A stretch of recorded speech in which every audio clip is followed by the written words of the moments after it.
Salut à tous et bienvenue dans ce nouvel épisode de Course épique. C'est un épisode un peu exceptionnel puisque là je suis en train d'enregistrer depuis le Québec pour une émission qui sera consacrée à l'UTHC, l'Ultra Trail Arikana, qui réunit plus de 3000 coureurs le temps d'un week-end du côté de Charlevoix au Québec et qui propose 10 courses du format 1 km jusqu'au format ultra de 125 km. C'est donc une très belle fête de la course en sentier que je vous propose de vivre dans cet épisode. J'ai le plaisir de recevoir Yvan Lheureux, que vous avez déjà croisé chez Course Épique, puisqu'il était venu nous parler dans l'épisode 78 de sa Transpyrénéa, une course folle de 900 km entre la Méditerranée et l'Atlantique. Et comme les bonnes surprises ne viennent jamais seules, j'ai le plaisir d'avoir un deuxième invité dans cet épisode, en l'occurrence une invitée, Alix Noblat, qui a intensifié sa pratique de la course à pied depuis 1 an et demi, qui a récemment participé à l'OCC dans le cadre de l'UTMB et qui vient pour la première fois s'essayer au format 65 km dans le cadre de cette UTHC. J'ai donc recueilli les témoignages que vous allez entendre dans cet épisode quelques jours avant l'UTHC et je vous propose qu'on se retrouve dans notre prochain épisode pour avoir leur retour d'expérience sur cette belle aventure qui se profile. Mais comme d'habitude, je ne vous en dis pas plus. Mes invités vont vous raconter tout ça bien mieux que moi. Bienvenue dans notre nouvel épisode de Course épique, cap sur Arikana.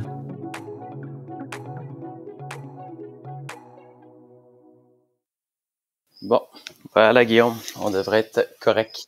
Tu vas peut-être entendre un criquet. Lui, j'y peux rien. Il est caché à la cave, puis il fait cuit-cuit, puis Okay. ça se peut que tu entendes un criquet. Bon, voilà.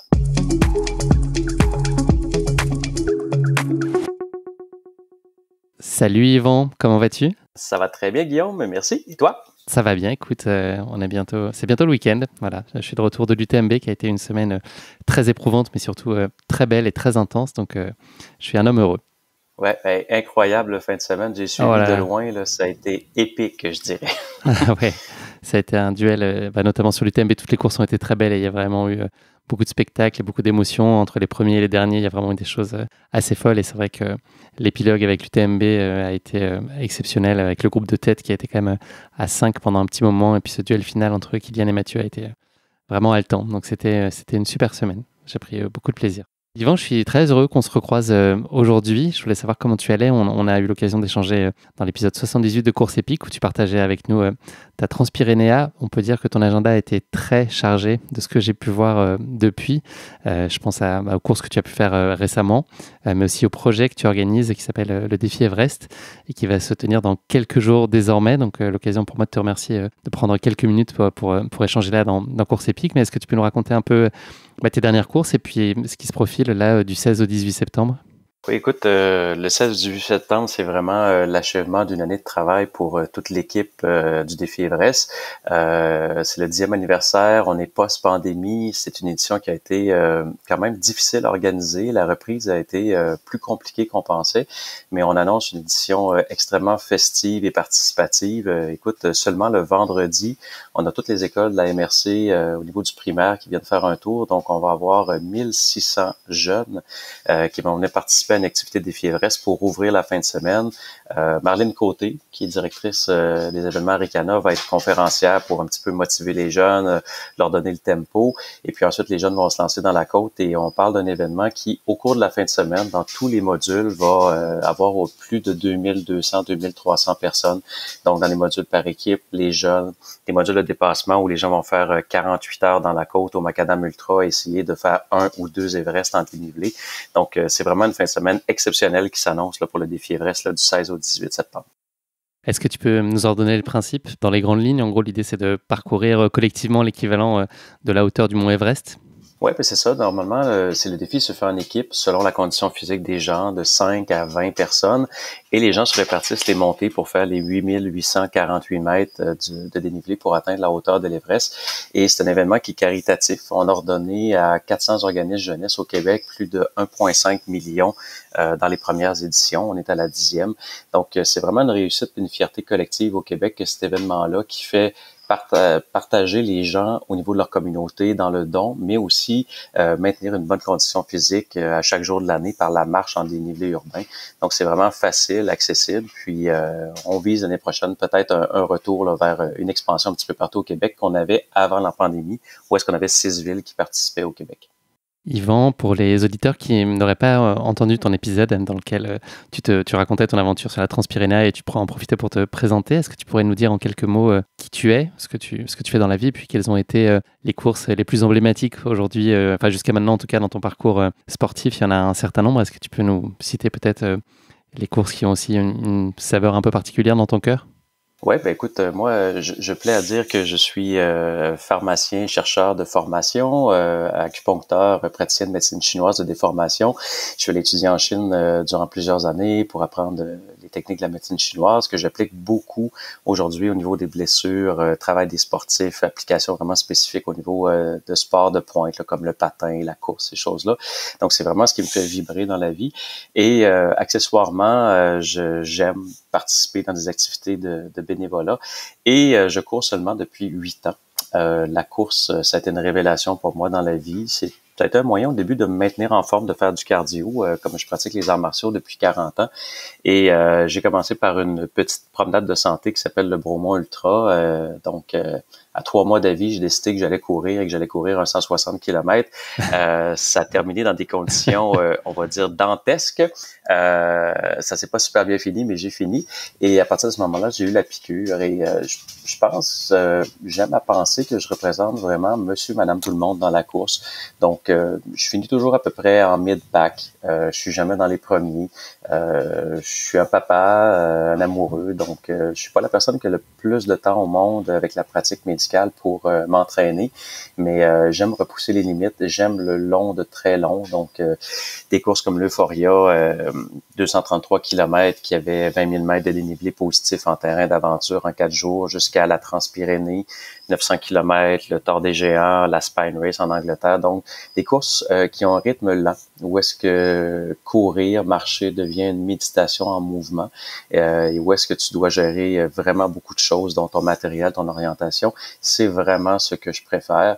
Et puis, aussi des courses coup de cœur comme ce que j'appelle la grand-messe du Québec, qui est l'Ultra Trail Arikana, qui sont vraiment des incontournables pour rencontrer la communauté de trail, l'esprit trail au Québec, mais aussi parmi les plus beaux sentiers qu'on a à offrir ici au Québec. Yvan, tu as participé récemment, en tout cas tu avais inscrit sur ton plan de marche la participation à un format assez atypique qui s'appelle le Triple Crown, qui démarrait au mois de juin, si je ne dis pas de bêtises, avec sa première étape au lac Tao. Est-ce que tu peux nous raconter quel est ce projet et puis comment il s'est passé plus spécifiquement pour toi? Ouais, ou comment il ne s'est pas passé, en fait. Écoute, la Triple Crown, c'est une série de courses. C'est les 200 miles aux États-Unis, donc Lac Tahoe, Bigfoot et Moab, qui sont quand même connus mondialement. Et je m'étais inscrit là-dessus en me cherchant un défi qui était plus en Amérique du Nord cette année. Et j'avais une préparation avec mon coach Charles Castonguay, là, exceptionnel pour aller à Tahoe. On avait même travaillé avec les machines en altitude, tout ça.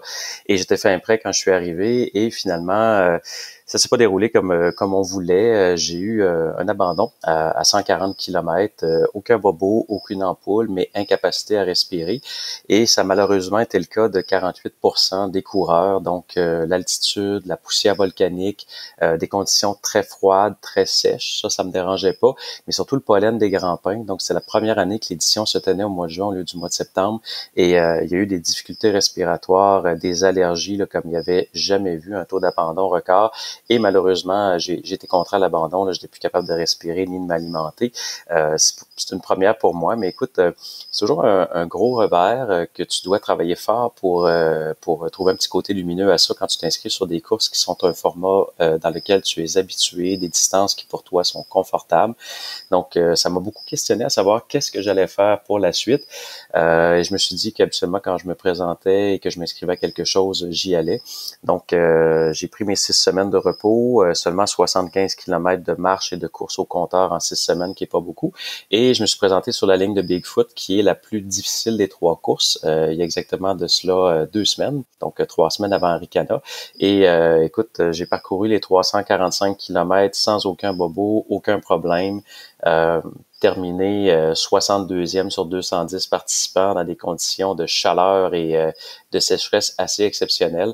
Donc, peut-être de dire aux gens que des fois, on peut avoir la meilleure préparation du monde, le meilleur plan de match et ça se déroule pas comme on veut. Et une autre fois, on y va ce que j'appelle la méthode cowboy, là, à la va comme je te pousse, et puis finalement, ça passe très, très bien.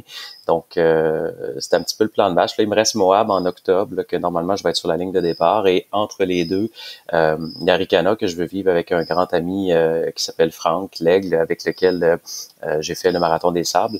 Donc, Franck m'avait proposé de faire cette course-là avec lui, de l'accompagner. Et, il a accepté de le faire à un rythme quand même très léger, parce que moi, je suis en deux grosses courses de 200 miles.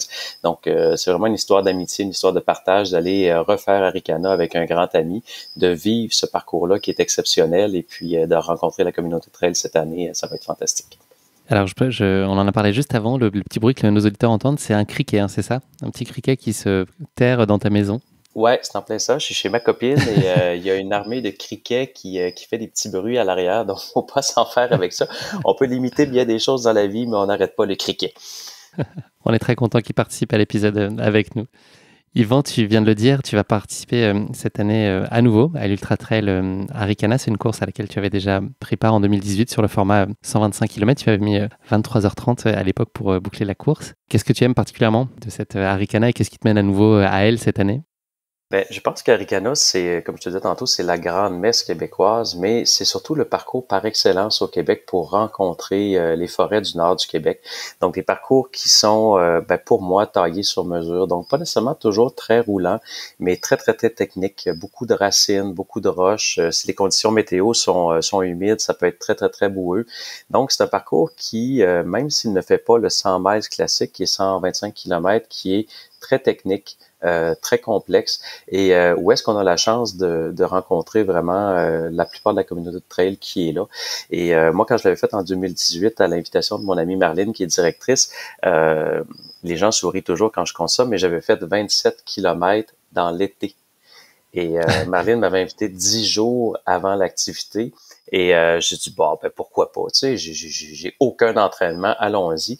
Donc, en 2018, j'ai marché Arikana. Faut dire que je suis un bon marcheur, je marche rapidement, mais j'ai vraiment power hiké Arikana du début à la fin, en arrêtant quelques minutes aux stations d'aide, en prenant un petit peu de nourriture, puis en continuant.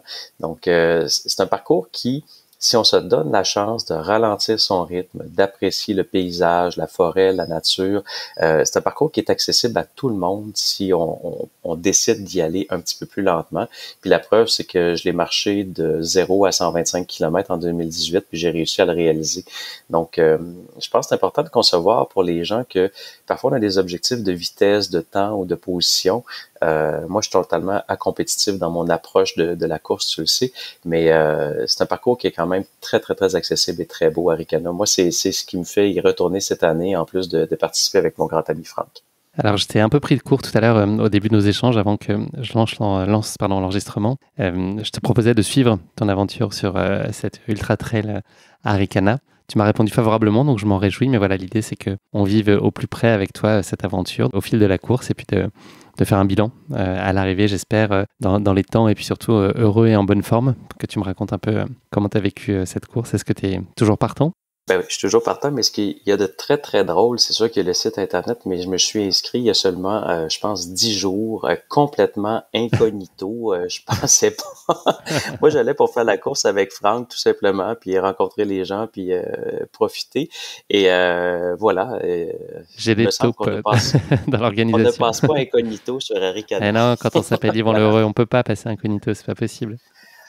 Ouais, ben écoute, comme je te dis, moi, j'aime à penser que je représente un peu les gens qui sont les coureurs du dimanche, les mid-pack, qui décident de s'engager sur des aventures des fois plus grandes qu'eux et qui s'aperçoivent qu'ils sont capables de réaliser ces choses-là en y allant plus doucement et puis en s'appuyant sur des gens autour, sur de l'expérience, sur le plaisir d'être à l'extérieur et du trail. Donc, ça va me faire plaisir de partager ça avec toi. Bah, c'est gentil. Je me ferai aussi discret qu'un criquet, d'accord? Avec juste un petit micro qui traîne, mais un criquet à micro, si ça te va. Super. Yvan, sur cette course, il y a une dimension solidaire très forte qui notamment, qui s'est construite autour de la lutte contre la sclérose en plaques et voilà, obtenir des financements pour pouvoir aider à lutter contre la maladie. J'imagine que voilà, toi, tu es quelqu'un de très engagé. Cette cause, elle résonne aussi forcément en toi. Ben oui, écoute, c'est des causes de la santé. Moi, je me dis toujours, quand j'ai commencé à courir, une bonne amie qui était orthopédiste, Emmanuelle Dudon, me disait toujours, quand tu es sur une course et ça va mal, rappelle-toi que tu as choisi d'être là. Il y a des gens qui sont à l'hôpital, qui ont un cancer des os, qui souffrent le martyre et eux, ils n'ont pas choisi ça. Donc, toi, tout ce que tu as à faire, c'est te rendre à la prochaine station d'aide, de continuer à avancer et te rappeler que tu as fait un choix et que les mauvais moments, ils vont passer. Donc, je pense qu'on a une chance incroyable de pouvoir participer à ces événements-là. Parfois, on a un coup de mou, on a un coup de dur. Mais quand on se rappelle le chemin qu'on a fait pour arriver là et que certaines personnes auraient aimé être à notre place, mais je pense que ça peut nous motiver à aller plus loin. Puis quand on voit qu'Arikana appuie une cause comme la sclérose en plaques qui touche des gens qui n'ont pas demandé à être malades, qui ont une condition chronique, dégénérative, mais moi, ça me touche beaucoup. Puis ça me motive toujours à avancer plus loin quand je pense à ces gens-là et à la chance que j'ai d'être en forme puis de pouvoir participer à ces événements-là. Qu'est-ce qu'on peut te souhaiter sur la course? Tu l'as dit, c'est lever le nez, profiter, prendre le temps. C'est quoi les ingrédients pour toi pour vivre une course idéale? Qu'est-ce qu'il faudrait qu'elle ait cette UTHC? Pour moi, cette UTHC, c'est sûr que du beau temps, ça va plaire à tout le monde, mais je pense que c'est vraiment, je vais le vivre sur une saveur d'amitié, sur un entre-course, parce que je suis dans 6 semaines de repos entre 2 courses de 350-400 km chacune. Donc, pour moi, c'est vraiment, je viens faire ma période de, excuse-moi le mot anglais, taper, avec les gens du Québec à ce moment-là. Je pense le partage, la communauté, le beau temps, tout va y être comme à chaque année. Arikana, c'est toujours une grande édition à chaque année.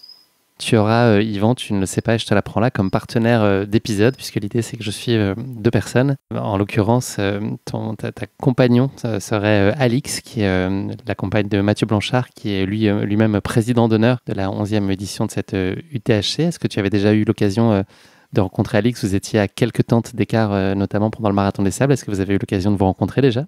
Ben oui, puis c'est vraiment drôle, tu me l'annonces, je vais être content de revoir Alix, puis écoute, elle fait des superbes podcasts, puis des super coms.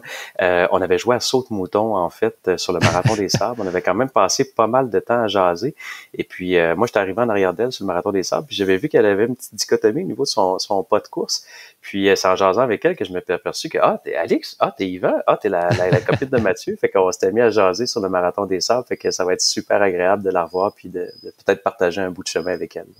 Alors, elle sera sur le format un peu plus court, elle sera sur le 65, mais je ne doute pas qu'il y aura des moments où vous allez pouvoir échanger. Je crois que tu vas peut-être sensiblement arriver quand elle part ou inversement. C'est quelque chose de cet ordre-là, mais j'imagine qu'il y aura plein de moments de passage et d'échange ensemble, c'est certain. Est-ce que tu auras un petit mot pour elle, si elle écoute cet épisode en amont de la course? Est-ce que tu veux lui adresser un message particulier à quelques heures du départ? Ben ouais, ben écoute, Alex, c'est quelqu'un de rayonnant, c'est un rayon de soleil, donc je lui souhaite toute la belle vibe, toute l'énergie possible dans cette course-là, et puis de profiter, puis de faire profiter les gens aussi de sa belle énergie. Écoute, pour l'avoir vu sur le Marathon des Sables, c'est une personne communicative, puis qui peut toucher un peu tout le monde. Donc voilà, je pense que ça va être un gros plus. Je suis vraiment content de savoir qu'elle va être là. En fait, là, j'étais pas au courant. Comme je t'ai dit, moi, j'allais là en sous-marin et j'apprends plein de choses aujourd'hui. À noter, je ne sais pas si tu connais, si Ludovic Collet, c'est un nom qui te parle. On l'appelle aussi la voix du trail. C'est l'animateur emblématique de l'UTMB, du marathon du Mont Blanc et puis de la Diagonale des Fous. Je ne sais pas si tu as déjà entendu parler de ce personnage qui sera là aussi pour la première fois au micro de l'UTHC. Donc voilà, ça va être. Il y a du beau monde en tout cas, que ce soit d'un point de vue athlète. Il y a un certain nombre d'athlètes élites aussi qui sont présents. Mathieu qui est président, des belles personnes comme toi qui sont sur la ligne de départ. Et puis Ludo Collet qui vient en plus animer les débats et c'est passionnant de course qui se profile, donc je pense qu'on va avoir un cocktail assez détonnant de plaisir. Je suis vraiment très heureux. Moi, je vais aller sauter dans un avion dans pas très longtemps. Si j'ai pas de mauvaise surprise administrative, je serai bien au Québec dans quelques jours. Et puis, je me réjouis qu'on puisse se retrouver du côté de Mont-Grand-Fond pour vivre ensemble ta belle aventure. C'est vraiment génial. Merci beaucoup, Guillaume. Merci, Yvan. À très vite. À très vite. Salut, Alix. Comment ça va? Ça va super, Guillaume, et toi? Tu es où aujourd'hui? Bien écoute, je suis dans le sud de la France, je suis chez mes parents à Aubagne. Je me remets encore doucement de mes émotions vécues il y a plus d'1 semaine maintenant sur l'UTMB 2022 et ça se passe plutôt bien. Alix, je voulais partager avec toi un dicton très célèbre, un dicton du 6 septembre, qui est donc le jour d'enregistrement de cet épisode. À la Saint-Bertrand, double tes vêtements. Est-ce que c'est ton projet à l'heure de ton départ imminent pour le Québec ou tu comptes sur le fameux été indien canadien pour prolonger l'été et rester quand même relativement léger en termes d'habits? Eh bien, écoute, en toute honnêteté, je n'ai toujours pas pris de décision pour faire ma valise. C'est toujours quelque chose que je fais au dernier moment. Je suis allée au Québec l'année dernière, période de janvier à décembre à février. Et là, il était sûr pour moi de prendre des vêtements chauds, mais là, je suis dans le doute total. Donc, j'ai envoyé à mes amis qui sont sur place, Nico Dan et Marianne Hogan. Je leur ai posé beaucoup de questions. Qu'est-ce que je prends? Et puis, écoute, ce sera plutôt léger. Il a l'air de faire quand même relativement humide. Une petite tuque quand même, hein, c'est dans le matériel obligatoire pour la suite des événements. Pas les tuques qui se mangent, les tuques qu'on se met sur la tête. Exactement. C'est important de préciser, oui. Et non, pas de vêtements temps chaud, mais coupe-vent et imperméable. Très bien. Bon, tu as partiellement honoré la Saint-Bertrand. Alix, je suis super heureux qu'on puisse échanger aujourd'hui. On a passé pas mal de temps ensemble ces derniers temps avec l'enregistrement final de l'épisode de Dans mon bain qui était à l'occasion de l'UTMB de Mathieu Blanchard, ton compagnon. J'imagine que l'adrénaline et les émotions sont redescendues depuis une dizaine de jours. C'est encore tout frais. Comment est-ce que tu vis aujourd'hui cette expérience à froid? Là, on a un peu plus de recul, on est moins dans l'émotion de l'instant. Qu'est-ce qui te reste de ces moments-là et de cette essoreuse de sentiments incroyables, cette vingtaine d'heures, un peu moins, à vivre intensément cette UTMB? C'était vraiment très fort. Je reprends une fois ce que Mathieu a dit, c'est que je pense pas que l'être humain il est fait pour vivre autant d'émotions aussi fortes, aussi riches. Et puis j'aime cet événement en dehors de la performance de Mathieu. J'aime l'événement de l'UTMB parce que c'est là où tout le monde se retrouve. Bien qu'on soit tous aux quatre coins du monde, aux quatre coins de la France, c'est l'événement qui réunit tous les athlètes, toutes les teams, toutes les marques, tous les partenaires. Et c'est un grand moment de sport, mais c'est aussi un grand moment de fête. Et d'un coup, quand tu rentres chez toi, t'entends les mouches voler, tu dis, ça l'a fait à la fois du bien, et puis à la fois, tu dis, c'était vraiment intense qu'on a vécu. Donc là, on en profite vraiment pour se reposer. J'en profite aussi pour me reposer parce que j'ai pas été au top de ma forme ces derniers temps. Et non, ça fait du bien aussi de retrouver ma petite Provence tranquille, très très chaude comparée en altitude. Mais non, ça fait du bien. On va parler un tout petit peu plus tard de la course à laquelle toi tu as participé. Si on en revient un peu particulièrement ton rôle d'assistance sur l'UTMB de Mathieu, quels enseignements tu as tirés toi de cette édition? Est-ce que tu as appris des nouvelles choses? Est-ce que tu as vécu des situations qui étaient inédites? Comment tu es ressorti finalement avec cette casquette-là, en tout cas d'assistance sur cette UTMB? Je dirais pas que j'ai appris de nouvelles choses parce que j'ai été donc l'équipe de soutien de Mathieu. En fait, pour moi, il y a eu des choses qui se sont confirmées. J'ai trouvé que Mathieu cette année, il avait du mal à avoir confiance en lui sur les courses. Il avait du mal à aller chercher loin dans ses retranchements. Et moi, j'étais sûre et certaine. Au-delà d'être sa compagne, je le vois en tant que coach sportif et puis je le vois en tant que oui aussi compagne bien sûr. Mais il était capable de faire ça. Il était capable d'aller chercher tellement loin dans ses ressources et je suis contente qu'aujourd'hui on ait pu confirmer la place de Mathieu dans notre sport, dans l'ultra trail. Et oui, effectivement, j'ai vécu des situations qui ont été inédites. Je repense toujours à cette photo qui a fait, je pense, le tour de la toile, cette photo du ravitaillement de Trian, où Mathieu arrive, a l'air bien, et puis en fait, il me regarde pas, il n'y a pas de contact visuel entre nous. Et puis, en fait, j'entends que ça renifle sous la casquette. Et puis là, je m'aperçois qu'en fait, il est en larmes. Par la suite, j'apprends, en discutant avec lui, que c'était parce que dans sa tête, tout commençait ça commençait à être beaucoup trop fort, beaucoup trop intense. Et dans son corps, dans les sensations, il avait peur d'exploser, en fait. Et en fait, quand il arrive à Trian, il pleure parce qu'il se dit, je suis en train de passer à côté de mon UTMB, je suis en train de faire une énorme bêtise.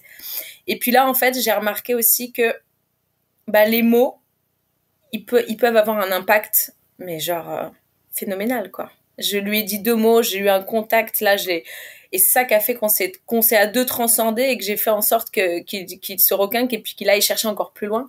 Et puis, c'était une situation inédite pour moi. C'était la première fois qu'il me faisait ça sur un ultra. Mais je croyais tellement en lui, je savais qu'il pouvait aller encore plus loin, donc aucune hésitation. Donc, beaucoup d'émotions, quelques nouveautés et puis une grande confirmation.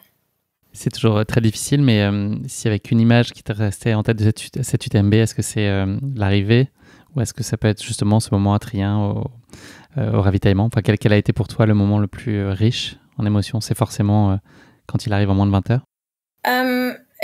Bizarrement, non. Alors, oui, non, c'est pas l'arrivée. C'est pas l'arrivée qui m'a le plus marqué. L'arrivée, oui, j'étais très fière. Ce qui m'a le plus transcendé, c'est, il y a deux ravitaillements. Il y a Trian, et puis il y a le dernier, Valorcine. Il me semble, dans les noms, j'ai encore un peu du mal. Ouais, mais, parce que Trian, j'ai trouvé Mathieu dans un état second, il fallait que je le requinque, et puis Valorcine, il avait un regard de tueur, et c'était le dernier ravitaillement pour moi, le dernier ravitaillement assisté, et puis j'ai relâché vraiment toute la pression, je suis tombée en larmes, j'étais trop contente, et puis à la fois, voilà, il y a tout qui redescendait. Donc, c'est deux moments très forts dans la course pour moi, c'est Trian, Valorcine. L'arrivée, bien évidemment que j'en suis très fière, mais c'est encore des émotions différentes. On va parler de ta course aussi, Alix, puisque tu as participé à l'UTMB cette année. Tu as participé à l'OCC, qui est une course de 55 km et 3500 mètres de D+. C'est quand même un beau petit morceau. L'expérience, elle n'a pas été un long fleuve tranquille pour toi, mais ça t'a pas empêché d'aller au bout et de rallier la ligne d'arrivée, ce qui est quand même l'objectif principal quand on est sur une ligne de départ. Est-ce que tu peux nous raconter cette course et comment tu l'as vécue, et là aussi, quels enseignements tu as pu en tirer pour la suite? Eh ben, écoute, c'était ma première aussi longue course, que ce soit en distance et en dénivelé positif.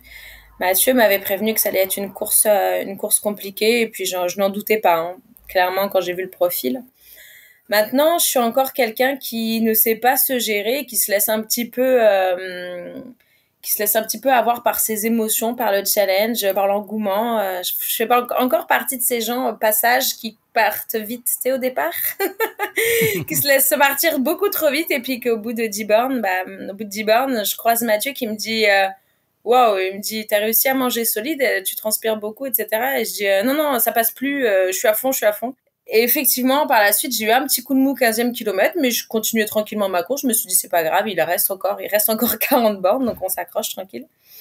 Et puis par la suite, ça s'est bien passé, et arrivé en haut du col de Balme, en fait, je mange tranquillement. Puis là, une grosse portion de descente, d'ailleurs, qui est la même que la MCC, la plus petite, la moyenne, on va dire, course de l'UTMB. C'est là où je me suis arrêtée, à Balme, en l'occurrence, tu vois, j'ai pas vu cette descente. C'est là où j'ai droppé mon dossard. Exactement. Et cette descente, je l'adore. Et puis là, en fait, je mange tranquillement. Je mange peut-être un peu trop. Et en fait, je pars. Pour moi, la descente, c'est vraiment une partie de plaisir. J'adore ça. Puis je descends souvent à fond. Puis là, je croise un ami à moi qui est journaliste et qui me dit, oh, tu vas croiser ton ami qui est parti une demi-heure avant toi dans le sas d'avant. Vas-y à fond, Alix. Et là, d'un coup, idiotie. Emballement. J'ai posé mon cerveau, et là, je suis descendue à fond, sans boire, sans manger, pendant un peu moins de 10 km. Et puis, arrivée en bas à Argentière, j'ai croisé mes parents qui étaient sur le bord du chemin. Et puis, j'ai vu les vidéos. Effectivement, c'était pas fou. J'ai eu envie de rendre. J'ai eu des problèmes gastriques. Et puis, à Argentière, c'était la tête dans le seau au ravito. J'ai essayé de remanger, puis là, j'ai eu un gros coup de mou, et puis, d'après le physio... Il y a tête au vent et tête dans le seau, c'est deux écoles différentes. Exactement.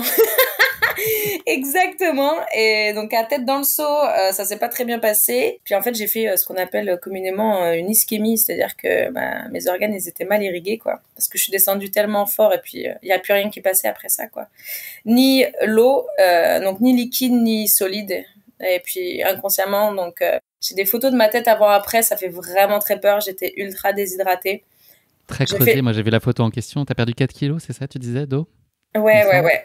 J'ai perdu, plus de 4 kilos. Je me suis pesée, je me suis dit, mais c'est pas possible. J'ai mis longtemps après ça à me réhydrater d'ailleurs. Et puis la dernière montée, en fait, il me restait au final donc une montée, une descente. Pour une portion de 9 km, j'ai dû mettre 3 heures. C'était le bout du monde, mais pour moi, par contre, c'était strictement impossible de dropper, impossible d'arrêter. Surtout, le problème, et ce qui est bien aussi, c'est que quand les gens te reconnaissent dû à ta médiatisation, ils te croisent et disent « Allez la guerrière, allez, tu peux le faire, etc. » Et en fait, tu peux pas abandonner. Tu peux pas dire « Non, c'est bon, je lâche l'affaire. » Non, pas du tout. Donc, je suis allée jusqu'au bout, quoi. Tu évoquais à l'arrivée un fort sentiment de déception après la course, pour toi aussi, pour les tiens et tous ceux qui témoignent leur affection et leurs encouragements. Est-ce que c'est un sentiment qui prime encore aujourd'hui, ou est-ce que la satisfaction et puis l'accomplissement de cette réussite, elle a pris le dessus avec du recul aujourd'hui? Bah oui, je me dis que je l'ai fait, mais c'est vrai que je suis déçue parce que j'aurais pu faire une course. Moi, j'aime pas faire des courses et arriver dans un état comme lequel je suis arrivée à l'OCC, clairement. Surtout que c'était une superbe course, que j'avais pris du plaisir sur le trois quarts de la course et sur le trois quarts du parcours. Et pour moi, enfin, arriver dans cet état-là, c'est pas c'est pas à la hauteur de tous les entraînements. Surtout que, bah, en fait, le lendemain, je me suis réveillée, aucune courbature, j'étais physiquement bien, mais mon ventre, par contre, il a mis vraiment un petit moment à s'en remettre. Mais non, j'avais le volume d'entraînement dans les jambes pour le faire, j'aurais jamais dû arriver dans cet état-là. C'était une mauvaise gestion. Je suis déçue de pas avoir couru intelligemment, en fait. Mais c'est pas grave, j'apprends. J'apprends, puis j'aurai l'occasion de remettre en place d'autres petites stratégies à mon niveau. Hein, quand je parle de stratégie, juste pour voilà, une question logistique d'hydratation et puis de nutrition aussi. Voilà, donc je suis pas trop déçue, mais je vais pas crier sur les toits que je suis fière de moi parce que je suis finisseure de cette course parce que elle reflète pas mon niveau actuel, mon état de forme actuel. Je te propose, Alix, d'en monter un tout petit peu le temps. Tu as un profil très sportif par nature. Est-ce que tu peux juste nous expliquer de quelle façon la course à pied a progressivement pris de la place dans ta vie? À quel moment tu t'es dit que tu allais t'y consacrer un peu plus pleinement? Est-ce que ça a été un coup de cœur, une révélation? Est-ce que ça a été une évolution progressive vers la discipline? Bien sûr, en fait, moi, à la base, je suis donc issue du CrossFit. Je suis coach de CrossFit depuis 2017. Et puis, donc, ça faisait peut-être, avant 2017, ça faisait 3-4 ans que je pratiquais le CrossFit. Ensuite, donc, j'ai été coach donc, depuis 2017. En 2019, suite à un casting, j'ai fini dans une émission de télévisée qui s'appelle Koh-Lanta. Et puis, suite à Koh-Lanta, en fait, je me suis un peu éloignée progressivement en fait du CrossFit. J'ai fait la connaissance lors de ma première aventure de Mathieu, qui aujourd'hui court très vite et très longtemps. Et et en fait, c'est un peu lui qui m'a mis un petit peu le goût du trail. Je me souviendrai toujours de notre premier footing ensemble. Ça a duré pas plus de 20 minutes. J'étais à l'agonie. Et puis, on courait vraiment très lentement. Et là, je me suis dit, OK, c'est bien le CrossFit. On est censé savoir tout faire et être bon partout. Et en fait, je suis très nulle en course à pied. J'avais fait des Spartan Race sur lesquels j'avais réussi à me qualifier, mais c'était des formats très courts, 5 km, très explosifs, donc typiquement crossfitter. Et tu me faisais courir plus de 5 km, pour moi c'était un chemin de croix. Donc il s'est passé ça, donc 2019, premier Koh-Lanta, je rencontre Mathieu. 2020 ou 2021, je retourne faire un Koh-Lanta. Alors 2020, en août 2020, voilà ce qui se passe surtout en août 2020, pardon. C'est que ma petite sœur malheureusement nous quitte, elle met fin à ses jours, et en fait je pense que l'ambiance dans laquelle j'étais, quand je l'ai appris, quand ça s'est passé, j'étais dans une salle de CrossFit, j'étais enfermée, et puis je sais pas, en fait, du jour au lendemain, en fait, impossible de remettre un pied dans une salle de CrossFit. Et puis j'ai commencé à marcher, courir en descente, et puis marcher la plupart du temps sur le plat, en montée. Et puis en fait, j'ai pris goût petit à petit à la course à pied. Et je suis repartie pour une aventure je crois, en 2021. Une aventure de Koh-Lanta, donc je m'étais mis progressivement à la course à pied. Encore une seconde aventure de Koh-Lanta. Et puis en 2021, donc en mai 2021, je me suis enfin mis vraiment à la course à pied. C'est-à-dire que je courais tous les jours, de petits temps, très progressivement. J'ai augmenté mon volume d'entraînement. Je me suis jamais blessée. Maintenant, ça fait plus d'un an et demi que je me suis mis à la course à pied. Et aujourd'hui, je me vois clairement pas arrêter. Le CrossFit me manque un peu, mais pour moi, ça a été à la fois une façon, la course à pied, la course nature, de faire mon deuil. Ça a été de manière progressive. Je me suis pas blessée, puis j'apprends tellement de choses. Parce que je pars de zéro, en fait. Je n'y connais rien. J'ai pas une biomécanique adaptée à ce sport. J'ai pas une foulée instagrammable. J'ai pas... Donc, mais au final, l'audience que j'ai sur mes réseaux sociaux, c'est 80%, c'est des gens comme moi. Donc, j'adore partager mes petites aventures. J'adore partager les petits dossards que je mets à mon humble niveau. Et puis, je prends énormément de plaisir. Donc, c'est pour ça que je n'aime pas arriver à la fin d'une course et d'être complètement décapité, parce que faut que ça reste vraiment du plaisir, un challenge bien sûr, mais beaucoup de plaisir. Tu t'es prise au jeu de la compétition ces derniers mois, au-delà de la pratique purement plaisir. Tu as accroché de plus en plus de dossards sur des distances qui sont de plus en plus longues ou sur des défis très nouveaux comme peut l'être le marathon des sables. Est-ce que tu nourris une ambition particulière dont tu es en train de paver progressivement le chemin? Est-ce qu'on peut imaginer te voir à terme sur un ultra par exemple? Est-ce que c'est la destination, c'est ça? Bah, le terme, il va arriver plus vite que prévu. Je fais beaucoup rire mes potes parce que je dis je suis un peu la casquette verte de l'entraînement. Parce que en ce moment, j'ai envie. En fait, c'est une distance qui m'attire, l'ultra. Aujourd'hui, j'ai clairement pas le niveau pour courir sur toute la distance d'un ultra, mais j'ai le niveau pour finir dans les barrières horaires. Donc ça me challenge. Et puis ça dépend où est-ce qu'on met les limites, où est-ce qu'on met le départ d'un ultra. Où est-ce que à partir de quand on peut dire que la distance c'est un ultra? Je m'apprête à faire en fin de semaine un 65 km sur l'UTHC, Ultra Trail Arikana. Et un mois plus tard, je serai sur le Bourbon. À La Réunion. À La Réunion. Donc ça va arriver plus vite que prévu. Mais là, je le vois vraiment comme une ultra randonnée. Tu vas flirter avec les barrières, c'est ça l'idée. Enfin, l'idée, c'est d'aller au bout. Exactement, mais c'est vrai que dans mes 10 années futures, j'aimerais faire un UTMB, par exemple. J'aimerais être capable de finir un UTMB. J'aimerais être capable de finir bien un UTMB. J'ai pas envie de faire un UTMB. Aujourd'hui, il y a beaucoup de monde qui peuvent s'aligner sur des grandes compétitions. Mais comme je le dis, je le répète, c'est que j'ai pas envie d'arriver et d'être dégoûtée pendant des mois et des mois de la course à pied parce que je suis fracassée. Non, j'ai envie de m'entraîner en conséquence. J'ai envie d'être. Faut que je sois patiente, mais je veux que ma progression, voilà, soit cool et que je me blesse pas. Et jusqu'à maintenant, ça a très bien fonctionné. Je prends du plaisir et puis j'espère prendre beaucoup de plaisir sur mes courses futures. On est là aujourd'hui pour parler de ta participation à venir donc à l'UTHC que tu viens d'évoquer, l'Ultra Trail Arikana qui se tient au Québec. Est-ce que tu peux nous dire ce qui t'a apporté vers cette course? Qu'est-ce qui t'a donné envie d'aller explorer les sentiers québécois que tu connais bien? Mais voilà, pourquoi cette course en particulier? J'ai eu l'occasion de courir au Québec un trail d'hiver, un trail blanc. Mais là, j'avais envie de vraiment découvrir tous ces parcours hyper techniques. C'est qu'à chaque fois c'est la réputation effectivement de la course. Ouais. Exactement, c'est qu'à chaque fois que je parle avec un Québécois ou quelqu'un qui est parti courir là-bas, c'est attention, pas beaucoup de dénivelé, mais c'est hyper technique. Il y en a pas un qui m'a pas dit que c'était hyper technique, quoi. C'était c'est leur ligne de conduite de dire ça. Et non, ça m'attire parce que déjà de par la pratique de mon compagnon, mon compagnon Patrick. Qui est Patrick? La pratique Bruel, ouais. C'est ça. Et puis non, j'ai envie de découvrir le Canada sur une autre saison. J'ai envie de découvrir l'engouement qu'ils ont pour ce sport parce que j'ai l'impression que c'est beaucoup plus puissant que c'est puissant, mais d'une autre façon encore chez nous. Donc, non, j'ai envie de découvrir une pratique, mais au sein d'un pays que j'affectionne particulièrement. Donc, j'ai vraiment, vraiment hâte d'y être.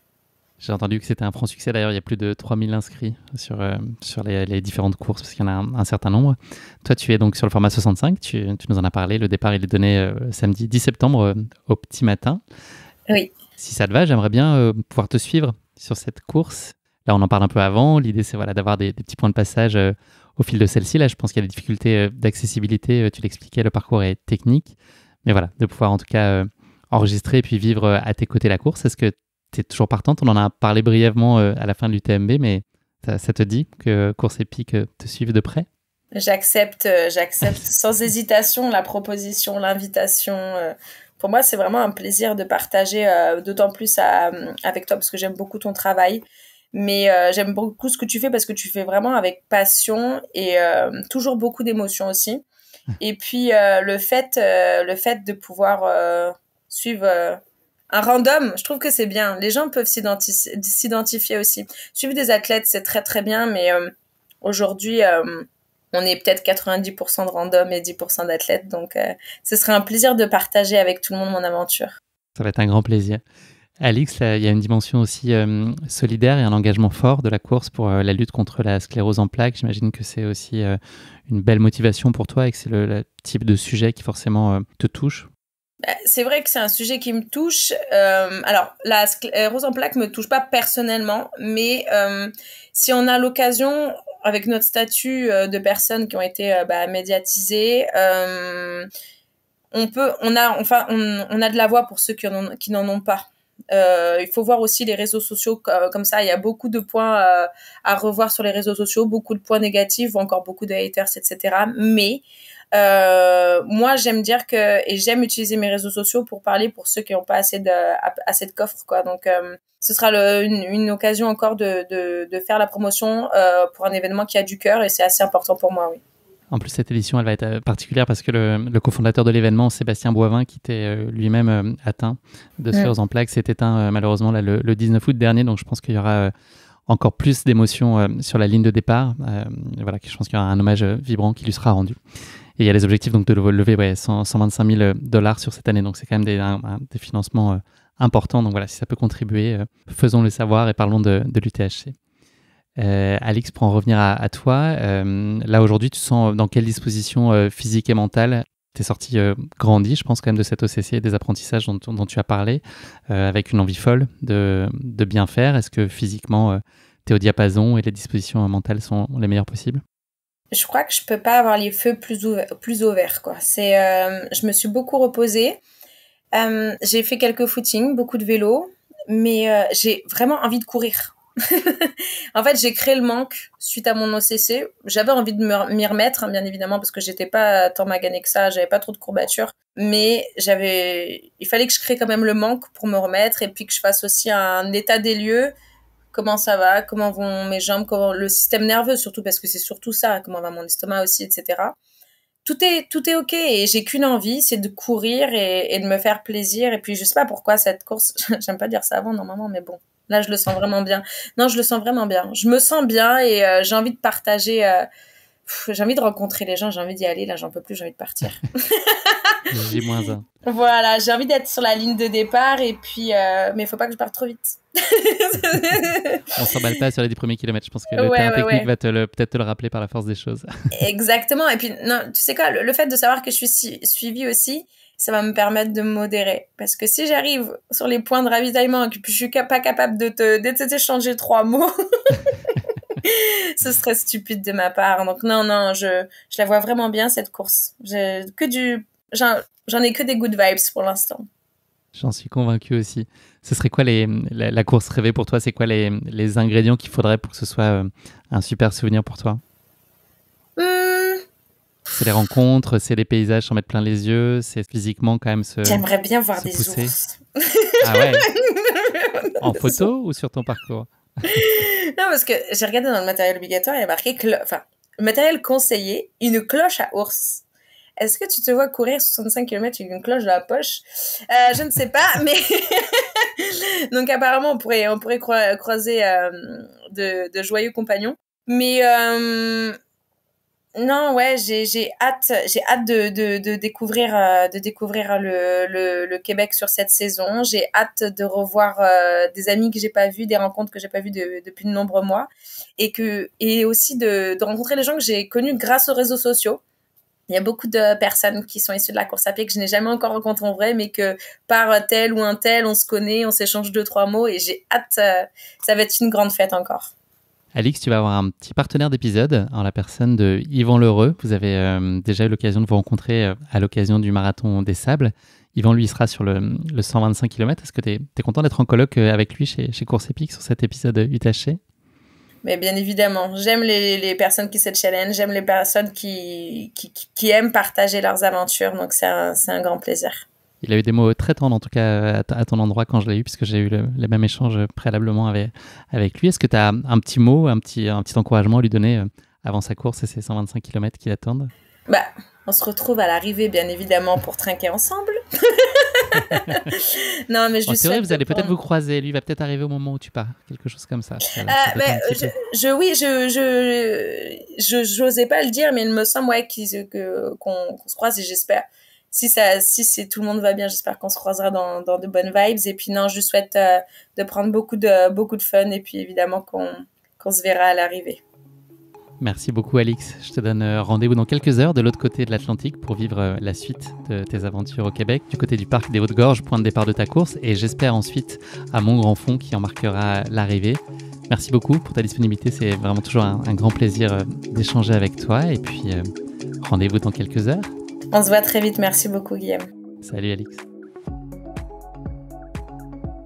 Merci à tous d'avoir écouté cet épisode. Si vous l'avez écouté jusqu'ici, c'est qu'il vous a probablement plu, alors n'hésitez pas à le partager autour de vous et également à vous abonner, à noter et à rédiger un avis sur votre plateforme d'écoute favorite.